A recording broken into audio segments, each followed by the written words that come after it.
spiritual path is when you're willing to look at things which don't fit the preconceived notion of what is.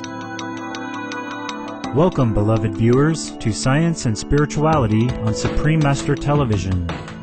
Today's program is part one of a three-part series featuring an interview with a popular quantum physicist, author, and lecturer from the United States, Dr. Fred Alan Wolf. Dr. Wolf earned a PhD in theoretical physics from the University of California, Los Angeles, USA, in 1963. He has lectured across the world, conducted extensive research in his field, written many award-winning books, such as Taking the Quantum Leap in the Spiritual Universe, and served as the resident physicist on the Discovery Channel program, The No Zone.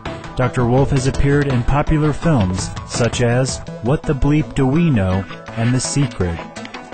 He is known for explaining the complex laws of quantum physics in an engaging way so that non-scientists can better understand them and see how they relate to spiritual principles. His fascinating work has sparked the interest of many to deeply inquire into the very nature of existence and the mind. Let us now meet the esteemed Dr. Wolf. Dr. Wolf, welcome to Toronto. Thank you. It's a pleasure to be here. Tell us about your background. I've worked in many different places. I've worked for the government. I've taught at many different universities, the University of Paris, the University of London, the Hahn-Meitner Institute of Nuclear Research in Berlin, the Hebrew University in Jerusalem, as well as San Diego State University in California, and many other institutions as well. Okay. So what motivated you to study the connection between spirituality and quantum physics? Mainly because my interest is in the nature of magic. Now, that may seem strange, but as a child, I developed a severe speech impediment, and I stammered very, very badly. And one of the two techniques I learned to improve my speaking ability, one was to practice deep breathing and meditation. This was before I knew what meditation was. I was only 9 or 10 years old, but my speech therapist, that was one of the tools that she used to get me to concentrate on my breath and change my rhythm, so to speak, which of course is a meditation technique. And I also practiced doing what I would call magic in front of a mirror. And when you do magic tricks where you're actually performing, it is a performance. It's like a magician is like a one stage show in one being, because you're not only telling a story, but you're also demonstrating or visualizing or showing people an effect as a result of the story. And this means you have to talk. And so these two things in concert got me out of stammering and also got me interested in this process of what I call magic. So when I began to study more deeply, or in a deeper way, the nature of the world I was living in, I became intrigued with light, just the light that we see. And I said, what the heck is this? How does it work? What is light? And that led me into what is anything? And that got me into studying physics. And that's what led me into theoretical physics, because I'm always interested in how do we understand what's happening. And that naturally led into quantum physics, which is the major physics of today, and that's what got me started.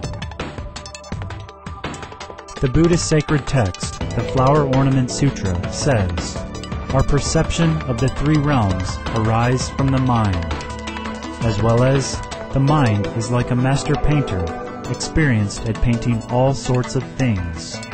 In terms of our perception of the outer world, Dr. Wolf sees similarities between the principles of quantum physics and spirituality, particularly regarding the role of the mind in shaping what we see. As a physicist, what is your view of the soul? Well, it's an interesting concept. And of course, it's gone through a lot of change based upon which culture you deal with. In ancient culture, I think the soul was connected with the breath. So you said, I am, or Atman, I breathe. There was a connection with soul, breath. So there was a connection there.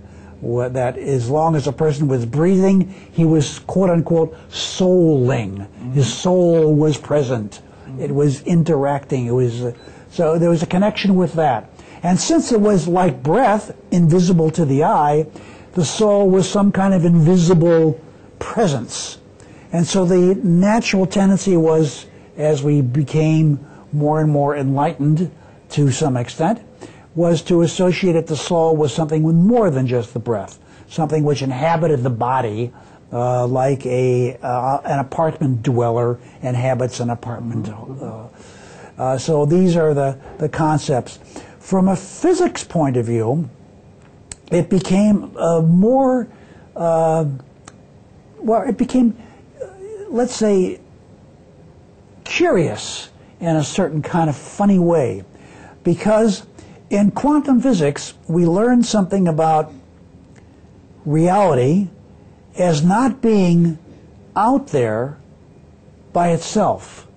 There had to be a process by which something recognizes reality out there.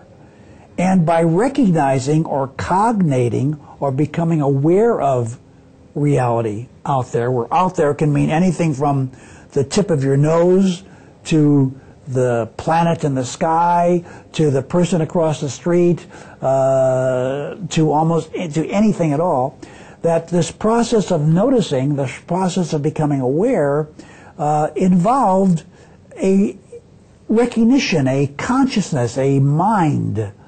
And that if the mind altered the way it went about this process of recognizing, cognating, looking at the out there, the experience would change. In here, in quantum physics, we learned that as you began to delve deeply into that question of how what you bring to bear to observe interacts, affects, is in relation to the thing which you are observing, we began to realize that the thing that we are observing is not just something that is itself physically there, but is something that has been constructed in our mind, in our memory, as having a certain form, shape,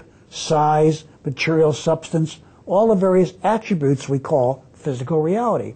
And that without these memorized concepts of these things that we see are out there, we would not be able to even construct a picture or a semblance of understanding of what's out there. In other words, there is no out there without an in here acting.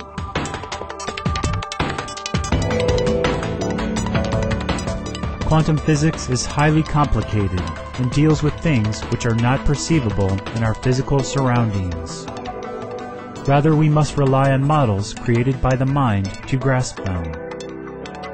Much about spirituality is also about the non-physical and invisible, and Dr. Wolf sees this fact as an area of commonality between the two fields.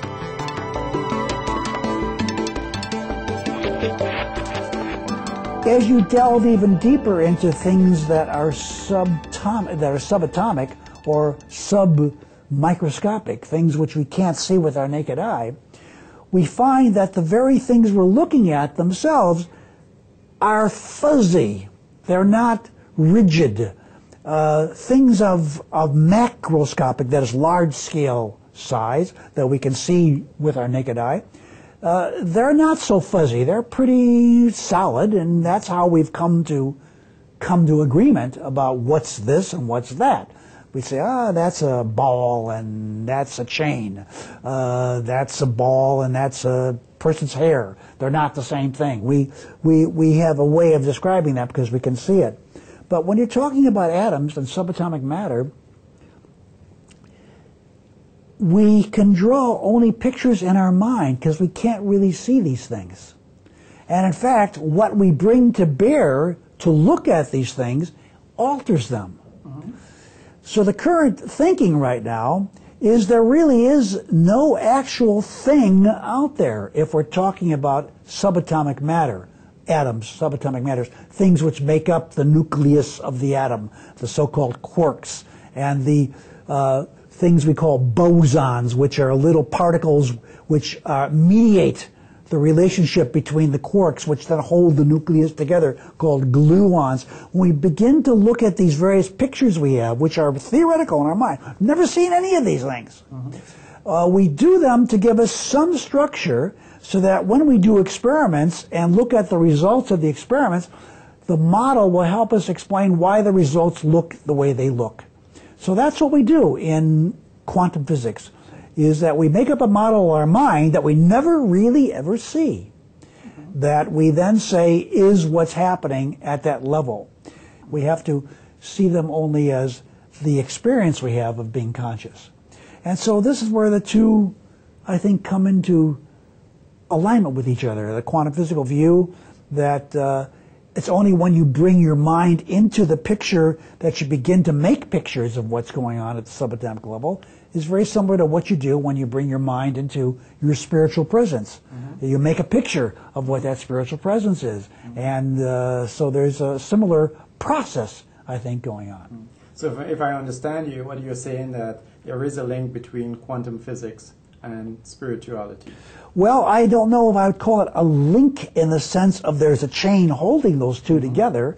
I would say there's a similar process of investigation which has to go on. And the thing which is very important to realize in both of these fields is that what you bring to bear affects what you perceive as reality of whatever it is you're looking at. What I bring to bear to look at an atom, if I bring to bear a certain way of looking, it seems wavy, almost unsubstantial. If I bring to bear a particle way of looking at things, where I want to find out where things are or when they are, things look like little balls, little marbles, little pieces of things. So how I look changes what I perceive. So I can't say what an atom really is per se. I can only say what it's like when I perceive it a certain way. Same thing in spirituality. Thank you, Dr. Fred Alan Wolf, for providing your deep insights into quantum physics and how this science is related to spirituality. Your enthusiasm and love of knowledge have certainly inspired many people to take a closer look into the nature of reality. For more details on Dr. Fred A. Wolf, please visit www.fredalanwolf.com. Books, CDs, and DVDs by Dr. Wolf are available at the same website. Enlightened viewers, please join us next Monday on Science and Spirituality for Part 2 of our program featuring more from our interview with Dr. Wolf. Thank you for your company on today's program. Coming up next is Words of Wisdom after noteworthy news here on Supreme Master Television. May all lives be blessed with peace, happiness, and God's loving grace.